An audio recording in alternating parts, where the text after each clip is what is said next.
we're going to rattle through so we can get to the questions. So up next we have Olivia, who's project coordinator at Chequeado, an Argentinian fact-checking organization. Thank you. So I'm going to talk to you about how it is to do fact-checking in Argentina, which, as Will was saying, I'm quite envious of a lot of the things you have here. It's not exactly the same situation in Argentina.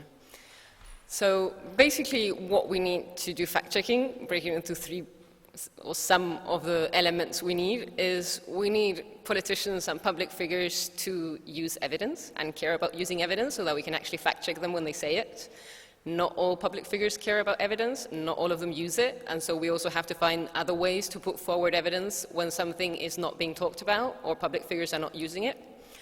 We need those public figures and the public to care that the data and evidence that is being used is truthful and it's actually true and correct information, and we need reliable data. That's, I think, three of the basic ingredients we need to be able to do fact-checking in any situation. And the situation in Argentina is we have varying degrees of each of these. And we have a tradition in the media which is not always relying on data and evidence and not always cares that much about it. So that makes things a bit more complicated. So we have some politicians and public figures that use evidence, and as I said before, when they don't and they're not talking about something or something is out of the agenda, we have, as fact-checkers, to find ways to put that data and that evidence forward, even if we're not reacting to something that has been said. But for the most part, we have to react quickly to what they say and when they use evidence. And we have public figures that do care about truthfulness, sometimes, in some situations, in varying degrees. We have some that don't answer us, and they couldn't care less about what we're publishing and if it's true or not what they said. But we do have others that do care. This is one example of who will probably be the next president in Argentina. He's at least who won in the primaries by a big margin. And he disagreed with us in a rating that we put on one of his declarations, and he came back on Twitter answering with lots of graphs and data to what we had said. And it's never good to be criticized publicly, but it was a very enriching debate in which we were actually talking about the data and what the best source was to evaluate what he was trying to say.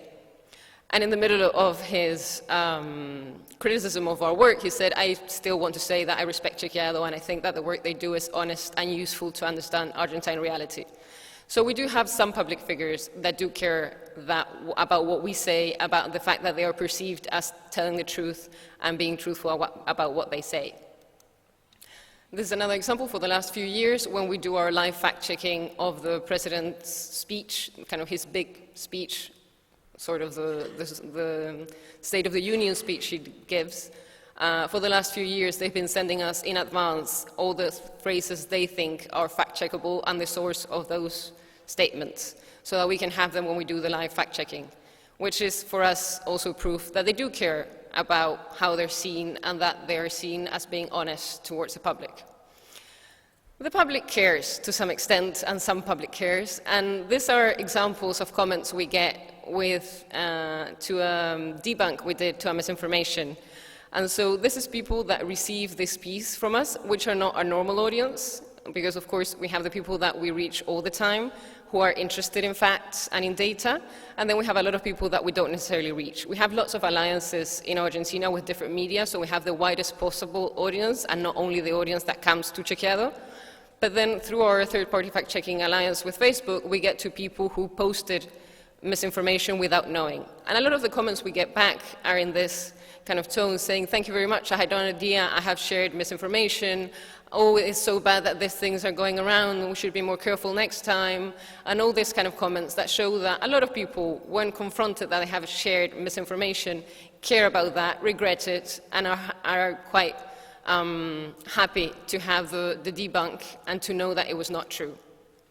Not all of them, some of them get really angry, but a lot of them do like and appreciate our work.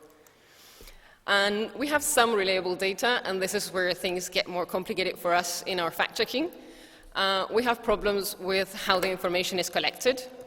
And about this, there's not that much we can do other than talk with the government and go through how they're collecting information and work with alternative sources that collect information in different ways, even though it's not so deep as what the state can provide. We have problems with accessing the information, and we have problems with the formats that the information is published in. And there have been improvements during the last government because they have started taking care of having open data websites, and they have started publishing some of the data in APIs, but it's still quite recent and very new, and that means that it's not that reliable. Especially because we think we're going to have a change in government in the next 3 months, and we have no idea what's going to happen with the data.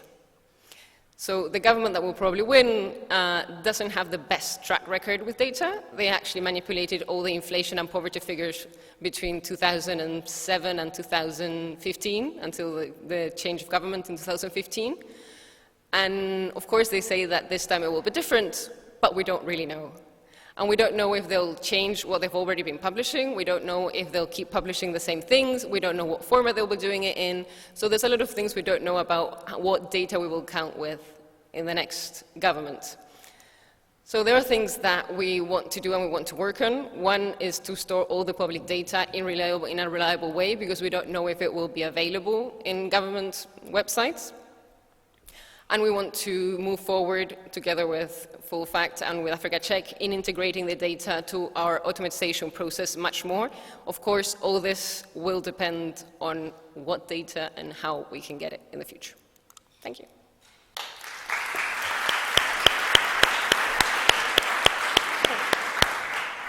Up next,